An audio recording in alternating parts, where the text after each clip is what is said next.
everybody, today back in another video. Alright, my tennis fans all over the world, it is time to do a video to talk about the Australian Open so far. Who has been impressing me the most, who has been not been impressing so most, and some so-called high-profile players that has been crashing out early, one in the first round and the other in the second round. First of all, let's talk and some words about Patrick Mouratoglou, the tennis coach that I so much love talking about. He is once again has speak about some thoughts about Novak Djokovic. I will talk about him in the end, towards the end of the video. Let's talk about Australian Open so far. Who has been impressing me the most at Australian Open so far? It is two players, to be quite honest. It is, first of all, Carlos Alcaraz. Carlos Alcaraz, oh my God, baby. He's killing the players out there. He's punishing the players out there. He is showing them who is the boss. Yeah, some of you can say, but who has he faced? Shevchenko in the first round. Shevchenko, I actually saw that match, not the entire match, but some parts of the match, and Shevchenko is a big hitter. Shevchenko can hit the ball big. It is not easy to give that kind of a guy two breadsticks.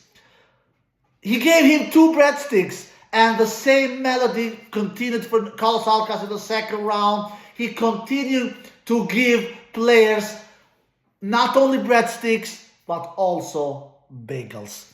For God's sakes, Nishioka is not a big hitter like Shevchenko. Nishioka will never beat himself. But Nishioka will ask the question to you, and he will say to you, you want to beat me? You need to beat me. I will not beat myself, for God's sakes. You need to do your job. Do your job, for God's sakes, or I will not go out from this court. And Carlos Alcaraz, he did the job. He gave Nishioka a beat down. He had the hammer, and he said to Nishioka, I will give it to you. Are you ready? Are you ready? I'm giving to you. Nishioka won his first game in the second set because Carlos Alcaraz bageled Nishioka in the first set. Carlos Alcaraz is meaning business.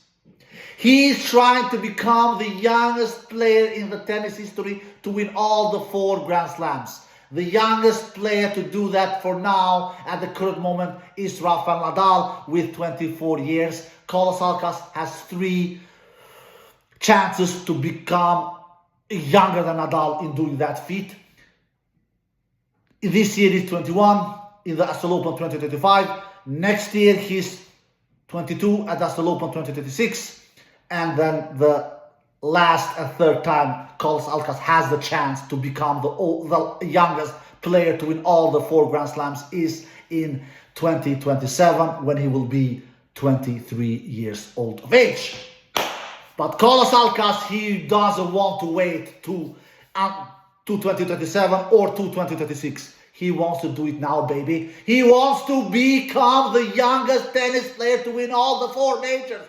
Because we know he has won all the other 3. He has won Wimbledon 2 times, he has won US Open once, and he has won French Open once. And he's looking ruthless out there. He's looking explosive out there. He's looking magical out there. He has that improved serve. He has changed his technique. I don't know if you guys have noticed it, but he has changed it. He's hitting the ball big. He's hitting the ball deep. He's returning good. He's lighting fast, the fastest tennis player that we have ever seen, according to me. He's meaning business, to say the least. He has gave his 2 first opponents a beatdown. Shevchenko in the first round, Nishioka in the second round. He has given them the hammer. He has given them the hammer. He has taken them and he has said to them, I'm taking you guys downtown to Chinatown. Are you ready to meet China? Are you ready to travel to China? If you are not, I don't care. I will send you there anyway. Carlos Alcaraz, he's looking furious, to say the least. That is the player that has impressed me the most. The second player that has impressed me the most is actually Taylor Fritz.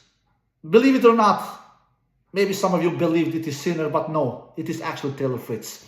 he's barely dropping games, because he also has won his first 2 matches in straight sets, but he's barely dropping games still, Fritz. He's looking good out there. He's looking solid out there. He's looking dangerous out there. He's hitting the ball big. He's serving big. He's returning good. Of course, he will not win the title. We all know that. I'm pretty confident that he will not win the title, but he's showing to the world that his result last year, that he played the US Open final and he played the ATP finals, was not a fluke. It was not a fluke. He's meaning business. He's meaning business. He's the American #1. And he's saying to the world, it is the reason why I'm #1 in the United States. It is a reason. And I'm serious. I'm serious. That is what Taylor Fritz is sending the message to the world. All right? So, Taylor Fritz is the second player that has impressed me the most. So let's see what happens going forward. And then after Taylor Fritz, it is Jannik Sinner. Jannik Sinner, who had an extremely difficult first round opponent in Jerry. Jerry, a big hitter. I knew that coming into that first round match between Sinner and Jerry, Sinner will not have an easy time. He will not give Jerry a beat down. He will not just beat him easily. And he didn't. He won in 3 straight sets, and it was all two of the three sets that he won was actually pretty close sets. Only one was straightforward set, which was one-way traffic. But the other 2 sets, it was very, very close. But so it was expected that Sinner will not just give Jerry a beat down, but that it will be close sets. And that was exactly the case. But he impressed me in that first round. In the second round, he dropped 1 set against that Australian dude that I've never heard about. It was not good from Sinner to drop a set against a guy like that, to be quite honest. That is not that kind of a message that Sinner wants to send to his rivals out there. But he was never in danger of losing. He dropped that second set, Sinner. But in the third and fourth, it was one-way traffic, Sinner. He was never close in losing those third and fourth sets, which was expected. I was actually surprised when I saw that Australian dude winning 1 set against Sinner, but I never was like thinking, oh, we will see the biggest upset in the tournament so far. No, I was never thinking like that. Sinner is, I truly believe Sinner will go to the final. I can see only one player beating Sinner. Only one player in the entire tournament, and that is Carlos Alcaraz. Nobody else can beat Sinner. Nobody. Yeah, he has Fritz on his side of the draw. They can face each other in the semifinals. But no. What can Fritz do better this year than he couldn't last year when he faced Sinner in the US Open final, where he lost against Sinner in straight sets? The same thing in that ATP Tour finals, where also Fritz lost in straight sets. They even played each other in the round-robin stage in that ATP Tour finals tournament last year. Even in that round-robin stage match, Fritz lost in straight sets. So I don't know what Fritz will come up with to be defeating and to be beating Sinner. So all respect to Fritz, who has been looking really solid in the first 2 matches. I just don't think that he will be able to defeat Sinner. I will be shocked if Fritz takes out Sinner. I really will be shocked. So Sinner has progressed to the 3rd round. All right, now let's go to the player that has not impressed me. First of all, Tsitsipas, who was in my top 8 favorite list. He was in my 7th place. He lost already in the first round. I knew that he had a tricky first round opponent, Mikkelsen, a match, a player that he has lost against before. I knew that, but I thought that it is Australian Open. He is a former Australian Open finalist. He's a 4-time Australian Open semi-finalist. So, but no, Tsitsipas is even though he's young, he's not crazy old. He's in his mid-20s. He's declining. He's declining, for God's sakes, my tennis friends all around the world. That is what is happening with Tsitsipas. Will he ever win a slam? Of course not. Will somebody from the players that are born in the 90s win a slam?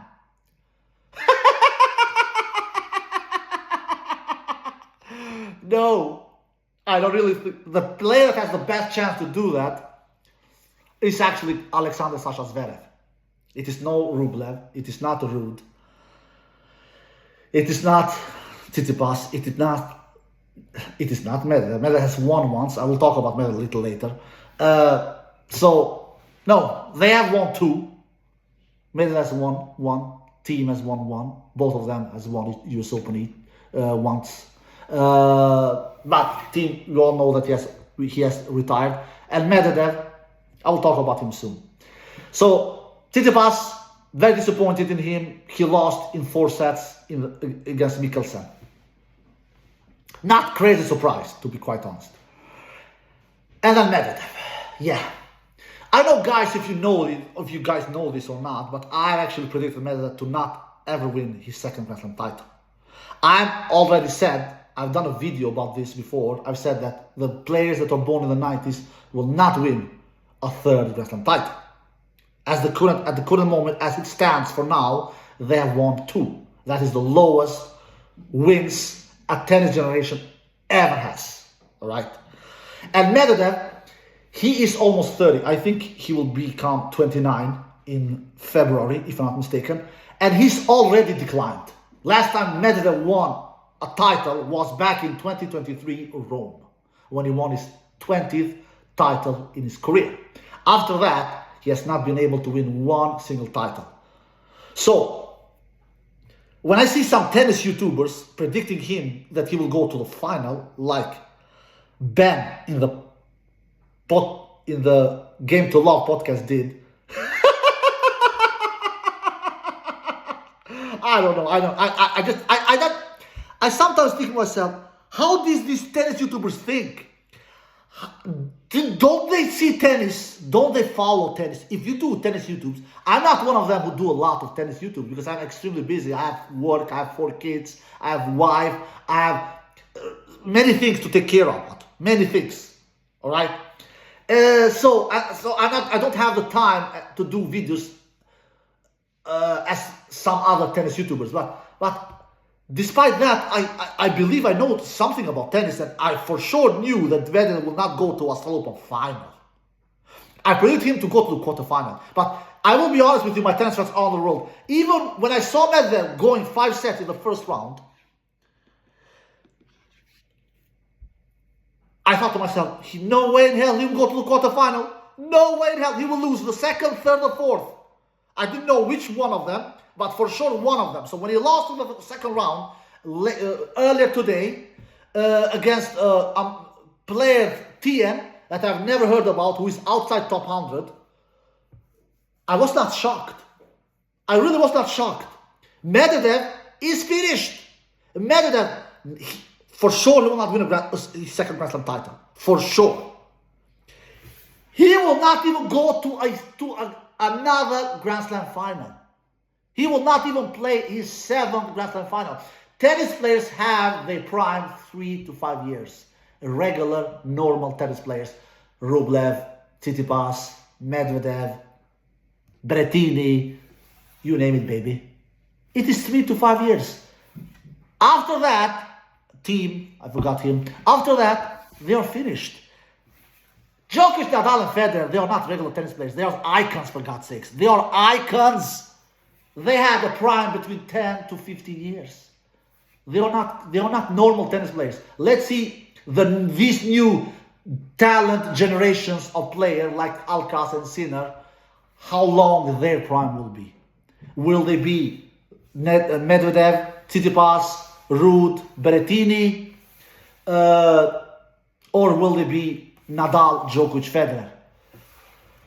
Alcaraz, we forget sometimes that how young he is. To be this young like Alcaraz is, he's unbelievably consistent. For God's sakes, when Federer was 21 years old, he was barely making the second weeks in Grand Slams. Barely. You know that? People sometimes forget that. Barely.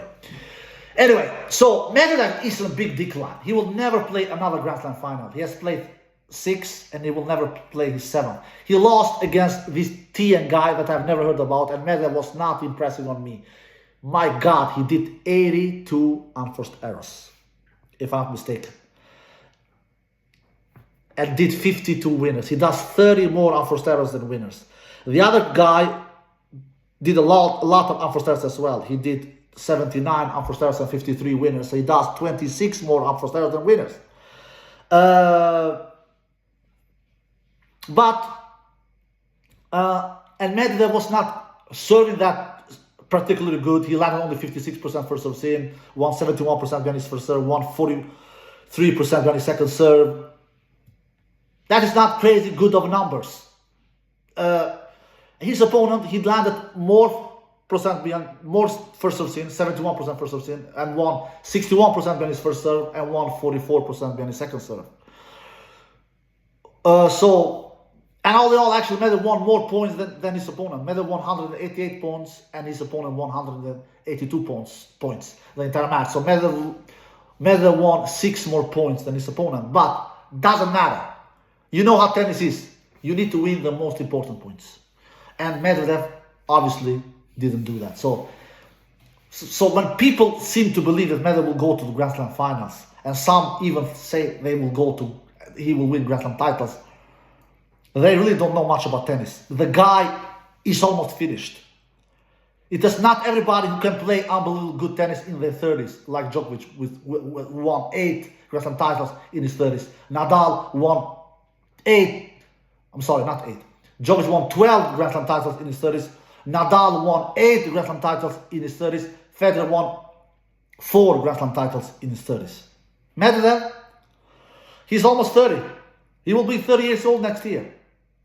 And I'm not saying that he will never win a title in his career, because I believe he will win. Eventually he will win some more titles in his career. Smaller ones. But he will never be close in winning his second Grand Slam title. Just imagine, Medvedev, he will finish his career, according to me, I'm pretty confident about that, with 1 Grand Slam title in his career. With 1. And when people will talk about that only Grand Slam title Medvedev won, they will say, yeah, it was that 2021 year when Medvedev won his first and only Grand Slam title, and he did that by denying Novak Djokovic the calendar Grand Slam. Because it was that year that Djokovic was going for the calendar Grand Slam to win all the 4 majors in the same calendar year.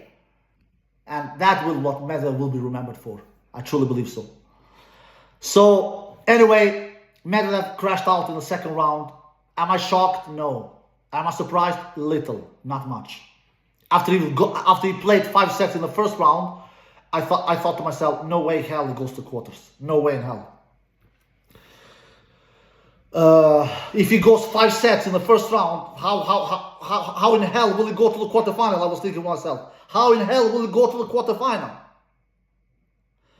So I knew he will lose the second, third, or fourth round, but I didn't know which one of those 3 matches, and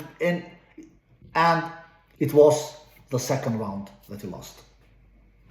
So that is Medvedev. Medvedev is finished. He will never go and play another Grand Slam final, let alone winning his second Grand Slam title. And I've said that Medvedev will not win his second Grand Slam title already in 2022, actually. But now I'm going so far and saying that they will not even play another Grand Slam final. All right. Now some words about my friend. Not that he's my friend, but I think that he's a crazy dude. Patrick Mouratoglou. from France or from Greek. I think he's from Greek, but originally I think he's real he's from Greek. Like for instance, I'm Albanian, but I live in Sweden, and it is the same thing with him. I think he's Greek, but lives in France. Anyway, I saw a little clip about him. They were asking him, I was saying to him, what do you think about Djokovic? Do you think he'll win a Grand Slam title this year? Of course, he seems to believe that Djokovic is some kind of an alien. He said Djokovic will win 2 to 3 Grand Slam titles last year, 2024. He was wrong about that. He said that back in 2023, when Djokovic won his 24th Grand Slam title in that US Open, he said that Djokovic will win 30 Grand Slam titles. Of course, dead wrong. And now, Patrick is continuing with these horrible predictions. Now he's saying that I just can't imagine. The dude just can't imagine Djokovic not winning one single Grand Slam title in this 2025 season. And he continues to just piss me off, really. Because the reason why he just didn't win one last year was that he just didn't feel that motivation. After Rafa Nadal was... first Roger retired back in 2022. And then Rafa Nadal was on the way of retirement as well. So he won that battle between those three, that was the only correct thing he more or less said in that interview I saw. He won that battle between those three. He finished on top between those three. He kind of missed them, and he felt less motivated, and that's why he had that so-called bad 2024 season, besides that he won that Olympic gold. According to him, Djokovic didn't win one single Grand Slam title because he was not motivated.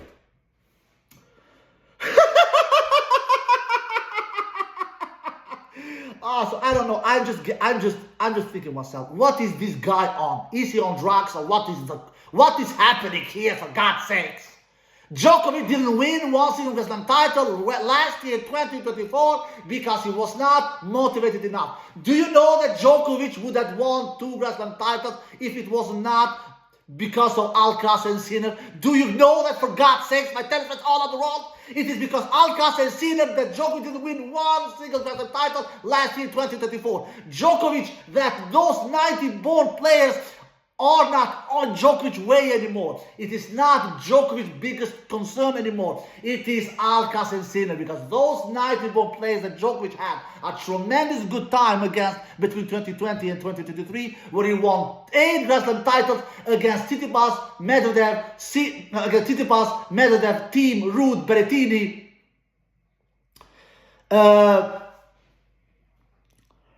I forgot someone, Kyrgios. It is not those players that are going to the finals anymore. It is not those players or semifinals for that matter. It is Alcaraz and it is Sinner.